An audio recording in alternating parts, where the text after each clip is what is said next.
안녕하세요. 강변교회 성도 여러분, 반갑습니다. 오늘도 주일 오후 성경 공부에 오신 것을 환영하며 우리가 함께 읽고 있는 철로 역정 이야기를 통해 하나님이 주시는 은혜와 귀한 깨달음이 있기를 소망합니다. 오늘은 16번째 시간입니다. 16번째 주제는 소망의 회심과 믿음의 친구 신실입니다. 크리스천과 소망이 계속해서 함께 길을 가고 있는데요. 오늘은 이 마법 땅을 지나고 있는 크리스천과 소망을 보게 됩니다. 특별히 이 마법 땅에 대한 주의, 경고를 이미 받았는데 실제로 마법 땅에 들어와 보니까 막 잠이 쏟아지고 또 자꾸 눕고만 싶어지는 이러한 유혹을 크리스천과 소망이 당하게 됩니다. 이에 대비하고 또 이를 방어하기 위해 크리스천과 소망은 대화를 하는 이 일을 하게 됩니다. 특별히 이 마법의 땅에서 잠이 들려고 하고 또 자꾸 눕고 싶어지는 이 모습들은 우리가 신앙생활을 할 때 영적인 게으름, 또 영적인 나태, 영적인 무력감에 빠지는 그런 유혹과 시험을 의미하고 있지요. 외부로부터 핍박이 와서 믿음이 흔들리는 것과 다르게 우리 내부에서 또 우리 공동체 안에서 이 영적인 나태함이 찾아오는 그런 유혹이 시험이 올 때가 있습니다. 우린 그럴 때 영적인 또 경건한 일들을 중단하고 멈추어 버림으로 게으르고 나태한 상황에 빠져 이 구원의 길을 지체하고 또 구원의 길에 멈춰버리는 이런 우울을 범할 수 있다는 것이지요. 그러므로 이것을 벗어나기 위해 또 이 유혹과 시험에서 빠져나오기 위해 우리는 여러 가지 활동들을 해야 합니다. 특별히 그 중에 크리스천과 소망이 대화를 나누게 되는데요. 이 성도들의 대화, 세상적인 교제와 세상적인 이야기도 물론 유익하겠지만 우리네가 영적인 대화, 또 신앙적인 대화, 성도 간의 이런 대화들은 우리의 믿음을 더욱더 굳건하게 해주고 또 잠에 빠지지 않게 하는 이러한 유익이 있다는 것을 깨닫게 됩니다. 우리도 이 강변교회 성도님들도 함께 모일 때마다 이런 신앙적인 대화, 서로를 권면하고 밀어주고 끌어주는 이런 귀한 대화들이 넘치는 우리 교회가 되기를 소망합니다. 특별히 이 크리스천과 이 소망이 대화를 나눌 때 어떤 주제를 가지고 대화를 했는가? 소망이 어떻게 이 구원의 길에 들어섰는가? 어떻게 회심하게 되었는가에 대하여 대화를 나누게 됩니다. 소망은 이에 대해서 자기 회심 이전의 삶을 말해주고 있습니다. 그가 어떻게 살았는지 한번 읽어볼까요? 이 세상의 모든 보화와 재물들이 다 있었던 곳에 자기는 살았다고 얘기합니다. 그곳에서 저는 난동을 부리고 흥청거리고 술을 퍼마시고 욕하고 거짓말하고 부정을 저지르고 안식일을 어기는 것 등 영혼을 파괴하는 것들에 미쳐 살았다라고 고백을 하고 있습니다. 모두 제 영혼을 갉아먹는 것들이었다라고 말하지요. 세상적으로 살아가는 모습들, 소망뿐만이 아니라 저와 여러분도 회심 이전에 세상에서 이렇게 살지는 않았습니까? 내 영혼이 갉아먹어지고 있다는 것을 인식하지 못한 채 세상의 죄와 또 세상의 쾌락과 세상의 만족에 빠져 사는 그러한 우리의 회심 이전의 삶을 돌아보게 합니다.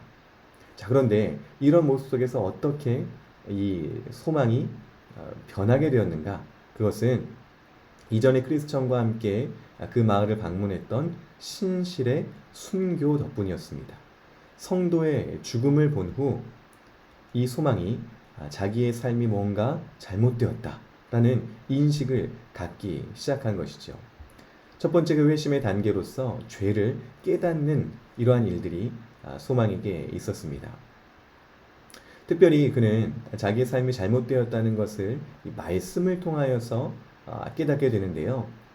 로마서 6장 21절부터 23절 말씀까지 이 죄의 삭은 사망이다 라는 말씀을 통하여 자기의 죄를 깨닫습니다. 또 에베소서 5장 6절의 말씀처럼 하나님의 진노가 불순종의 아들들에게 임한다 라는 말씀이 자기의 마음판에 박혀서 자기의 죄를 깨닫게 되었습니다. 성도 여러분, 이 말씀을 통하여 이렇게 죄를 깨닫는 것, 소망이 혼자 잘했기 때문일까요? 아니지요. 말씀이 그의 마음에 비추어져서 죄를 깨닫게 한다. 이것은 바로 성령의 역사인 것입니다. 요한복음 16장 8절 말씀을 보면 그 성령께서 오셔서 죄에 대하여, 의에 대하여, 심판에 대하여 세상을 책망하시리라 하는 말씀이 있는데요. 바로 이 성령께서 오늘 소망에게도 말씀을 통하여 그의 삶이 잘못되었다는 것, 그의 삶이 뿌리부터 흔들리게 하는 역사를 시작하셨고요. 또 오늘 우리에게도 마찬가지의 역사를 하신 것입니다. 성령께서 여러 가지 사람으로 죄를 깨닫게 하는 일들을 하시지만 가장 분명하고 또 확실한 죄의 깨달음은 바로 이 하나님의 말씀을 우리 삶에 비추고 우리의 마음판에 비추셔서 죄를 깨닫게 하시는 역사인 줄로 믿습니다. 자, 이렇게 소망이 죄를 깨달았는데 바로 하나님께 순종하고 그 말씀대로 살지는 못한 것 같습니다. 그는 이 순종하지 못한 이유를 이렇게 고백합니다. 첫 번째는 그것이 죄를 깨닫는 그 역사가 하나님의 역사인지 몰랐다라고 말합니다. 아직 마음이 온전히 깨어지지 못하고 무감각한 이러한 모습, 굳은 마음이었다는 것이죠. 두 번째로는 죄의 달콤함을 버리고 싶지 않았다라고 말합니다. 그렇죠. 우리가 죄가 얼마나 달콤하고 또 얼마나 우리의 마음을 시원케 해줍니까? 소망 역시 그 달콤함을 버리고 싶지 않았기 때문에 하나님께 순종하지 못했다라고 얘기합니다. 세 번째로는 옛 친구들과 어울리는 것이 좋았다라고 말합니다. 이전에 같이 죄를 즐기고 세상을 즐겼던 친구들, 그 친구들과 헤어지는 것이 싫었고 관계가 끊어지는 것이 두려웠던 것이지요. 오늘 우리도 죄를 깨닫고 죄를 버리려고 하지만 여러 가지 세상적인 관계들, 또 세상적인 여러 가지 끈에 의해서 그 죄를 쉽게 버리지 못하고 유혹에 넘어가는 우리들의 모습을 또한 알고 있고 또 보게 됩니다. 소망도 그랬다는 것이지요.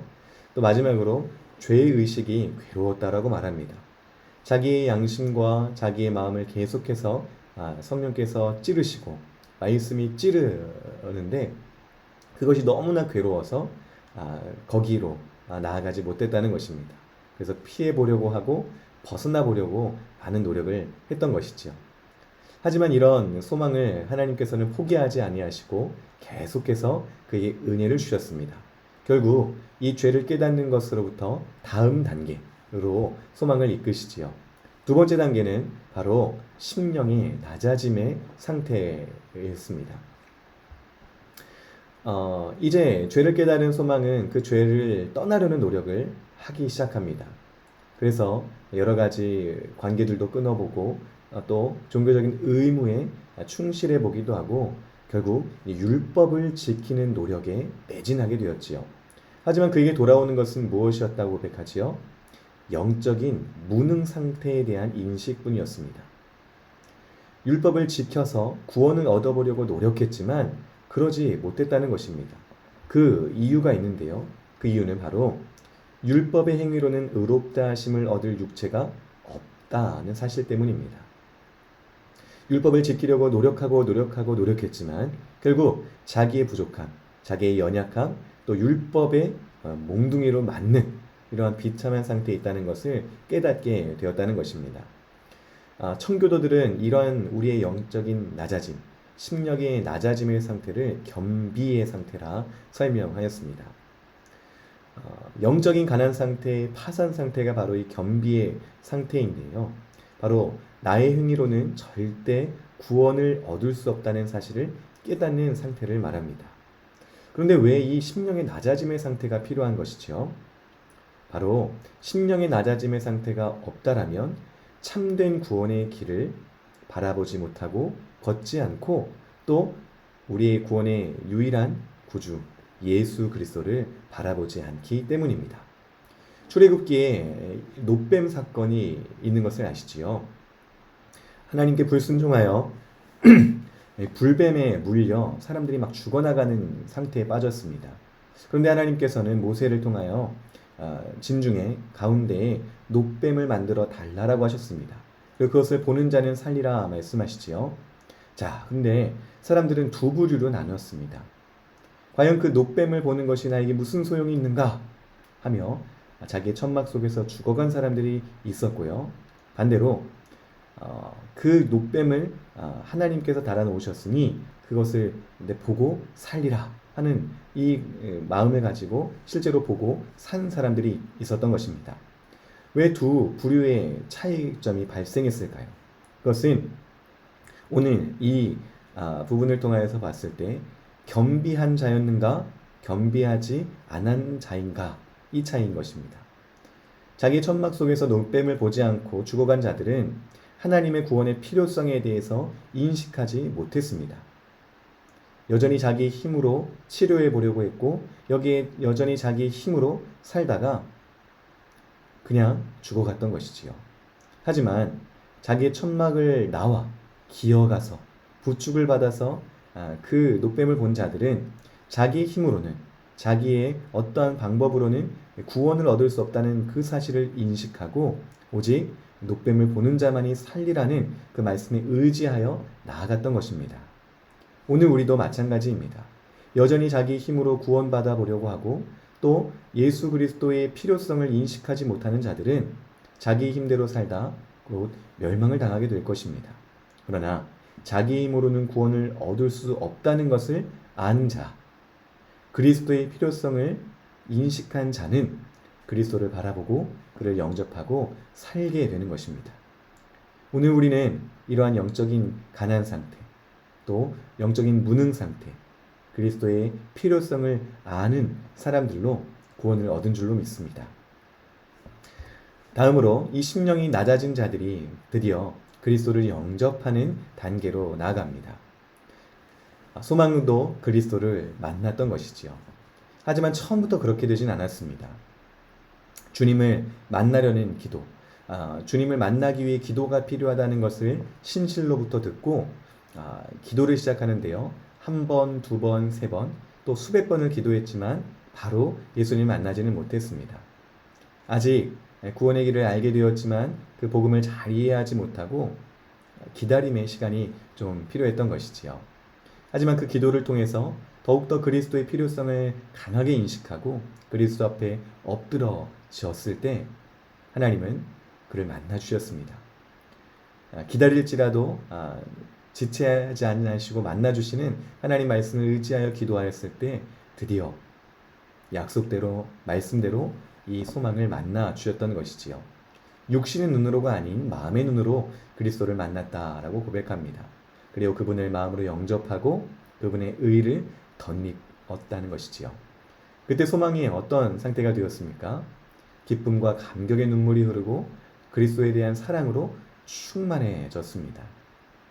오늘 우리가 이러한 상태에 있는 줄로 믿습니다. 그리스도를 영접하고 그분의 의를 덧입음으로 기쁨과 감격이 우리 가운데 충만하고 또 그리스도에 대한 사랑, 우리를 구원해 주시는 그 사랑, 우리의 연약함과 우리의 낮아짐을 아시고 우리를 불쌍히 여기시고 구원하시는 그 그리스도에 대한 아름다움, 그리스도의 그 은혜에 우리가 기쁨으로 감격으로 사랑으로 응답하게 되는 것입니다. 자, 그런데 혹시 아직 그리스도를 영접하지 못한, 그래서 기쁨과 감격과 사랑으로 충만하지 못한 분들이 있더라면 우리 소망의 기도를 눈여겨보시기를 바랍니다. 소망이 어떻게 기도하였는지 함께 읽어보면 좋겠는데요. 함께 다같이 이 말씀을 읽어보겠습니다. 하나님, 이 죄인을 불쌍히 여겨 주옵소서. 예수 그리스도를 알게 하시고 또한 믿게 해 주옵소서. 주님의 의가 없다면, 주님의 의를 믿지 않는다면 죽을 수밖에 없음을 알기 때문입니다. 하나님은 자비하셔서 아들이신 예수 그리스도를 보내사 세상의 구주가 되게 하셨고 나 같은 불쌍한 죄인을 위해 아낌없이 죽음에 내어주셨다는 이야기를 들었습니다. 저는 정말로 죄인입니다. 주님, 이제 왔사오니 은혜를 베푸셔서 제 영혼을 구원해 주십시오. 예수 그리스도의 이름으로 기도드립니다. 아멘. 아직 예수님을 영접하지 못한 분들이 있다면 이 기도를 주님께 드리시고 주님을 영접하고 그의 의를 덧입으셔서 우리가 지금 누리고 있는 기쁨과 감격 또 사랑으로 충만한 상태가 되시기를 소망합니다. 주를 찾는 자들을 주님은 거절하지 아니하시고 만나 주신다라는 이 약속의 말씀을 의지하여 주님께 나아가시기를 바랍니다. 자, 이제 마지막으로 소망은 회심 이후에 자기의 삶의 상태를 말해주고 있습니다. 저는 전과 다르게 예수 그리스도의 아름다움과 거룩한 삶을 사랑하게 됐어요. 주 예수님의 이름을 높이고 영광을 돌려드리는 일이라면 뭐라도 하고 싶은 마음이 간절해졌습니다.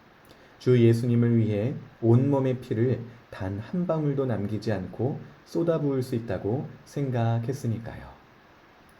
소망의 회심 이전의 삶이 있었다면 회심 이후의 삶은 얼마나 변화되었습니까? 세상적인 쾌락과 만족과 그 죄를 즐기며 살았다면 이제는 예수 그리스도로만 만족하고 예수 그리스도의 은혜를 즐기고 예수 그리스도를 위하여 자기의 생명을 기꺼이 내어놓는 정말 멋진 하나님의 자녀가 되었습니다. 오늘 저와 여러분의 상태가 이러한 회심 이후의 상태인 줄로 믿습니다. 우리의 행위, 우리의 생각, 우리의 온 힘, 우리의 생명까지도 우리를 위하여 구원하신 예수 그리스도께 내어드리는 이 귀한 이 헌신의 삶, 고백의 삶, 증인의 삶이 되기를 원하는 것이지요. 바라기는 우리 강변교회 모든 성도님들이 이러한 하나님의 자녀로서의 마땅한 삶을 살기를 소망합니다. 또한 이러한 삶의 고백, 또 믿음의 현장의 고백들을 나누시며 영적인 나태함과 게으름에 빠지지 아니하고 하나님의 그 구원의 길을 우리가 함께 걸어가기를 소망합니다. 오늘 16번째 시간 이 소망의 회심 이야기를 들었는데요. 우리 성도님들도 우리 자신의 회심을 한번 돌아보고 또 어떠한 열매들이 있는지를 돌아보고 그 과정 가운데 감격과 기쁨 또 그것을 가능하게 하시는 그리스도에 대한 사랑으로 충만한 주의 백성을 되기를 소망합니다. 오늘 철로역정 16번째 시간 함께 해주셔서 감사드리며 우리 다음 시간에 또 뵙겠습니다. 감사합니다.